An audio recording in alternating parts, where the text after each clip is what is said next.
such a superpower with being able to harness your mindset and belief that really so much is within our reach, what we can accomplish. And so unequivocally, without a doubt, if it was not for my time in the Army, I would most likely have not applied to Harvard.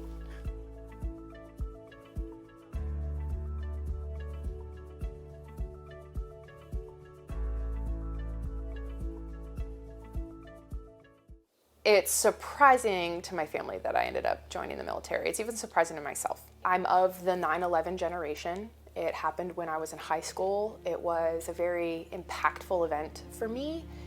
I was glued to the news. The idea that we now have young Americans my age getting ready to graduate high school that are going to war was very significant and intriguing to me. I decided I want to be as close to the front lines and what we are actually doing to combat terrorism. People who knock these buildings down will hear all of us soon. It was disheartening and frustrating, frankly, that by virtue of being a woman, and that alone, I was not allowed to go into the parts of the military that would be closest to actually combating terrorism, the combat arms units.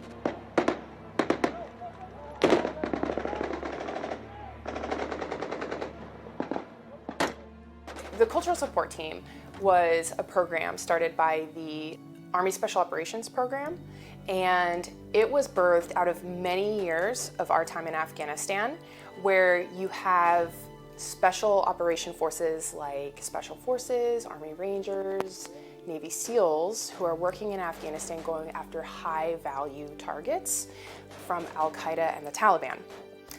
So they go on these raids and they're there to find these high-value targets and also gather critical intelligence.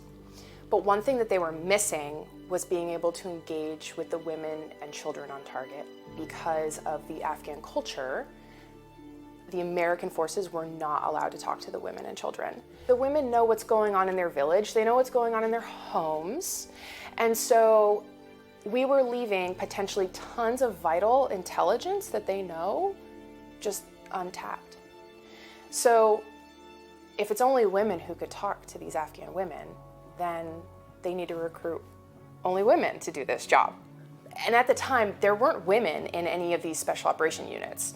The military banned women from even trying out to be in these units. So 3 years into my time, when the Cultural Support Team program was announced, it seemed almost like this is the time, this is the chance, this is unprecedented that the military is looking for women to fulfill these jobs in these combat roles, and doing so within special operations units. Myself and my female colleagues in the cultural support teams, we just did it. We did it, from the application process to the challenging selection process. We were run into the ground, given no sleep, given all these different physical challenges, mental challenges, the training, and then our deployment from literally surviving Afghanistan, winning over our male colleagues, proving our place in this organization, making a mark for women in the military ahead, and just creating such solid bonds with our group of women. You really questioned, did I peak at 25 years old?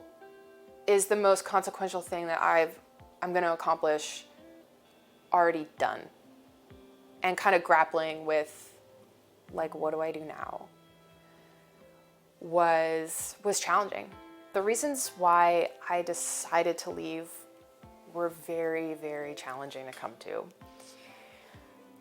And I did not take it lightly, but I personally felt like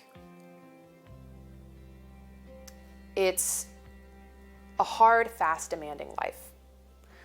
And there were certain personal tolls that were being taken But then when it came time to transition out, it was because of the cultural support team program that I thought, you know,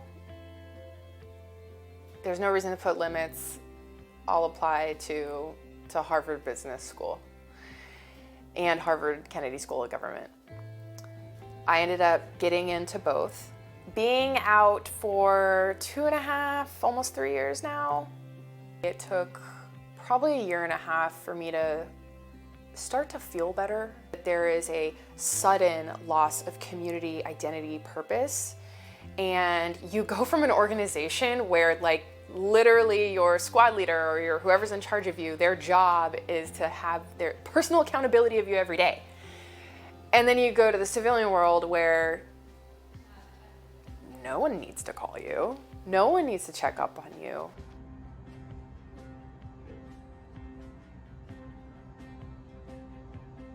The military kind of hands you your purpose. Here's your mission. Here's your teammates. Work together, accomplish said mission. That just feeds so much into our humans' like tribal brain of working together and accomplishing something. I've had to work to be more conscious and deliberate about what is my next purpose and mission. Who is part of my new tribe? And that can be challenging. It's been lonely and kind of strange at times. But in the last year, through getting help with the VA and starting to build some friendships in school, you start to see the opportunities and possibilities that the civilian world can give you.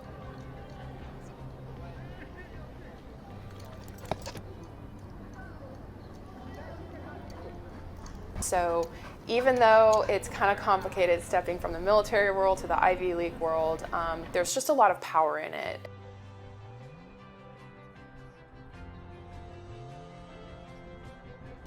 Impact in the armed forces only goes so far. A lot of the places I deployed to, Iraq, Afghanistan, Syria, Europe, like, there needs to be more than military intervention to solve these problems. That was so clear in these places I went to. I wanted to go to school to be able to bring further impact to these places that I really do care deeply about and have great people that are worthy of a stable, secure life.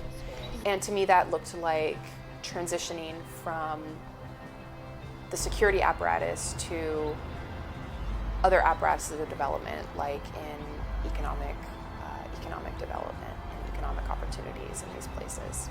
And I had to get out of the military to be able to do that. It's a starting point into exploring this space of going back to these post-conflict zones and what else does stability look like besides just military intervention.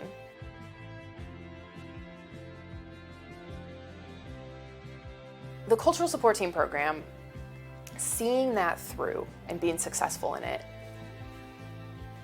was a life lesson that you really shouldn't put limits on yourself. Like, you really shouldn't. And also a lesson that challenge is good. And when you put yourself in an environment as someone who isn't necessarily in that environment, there's a lot that you can teach others, and there's a lot that you can also learn.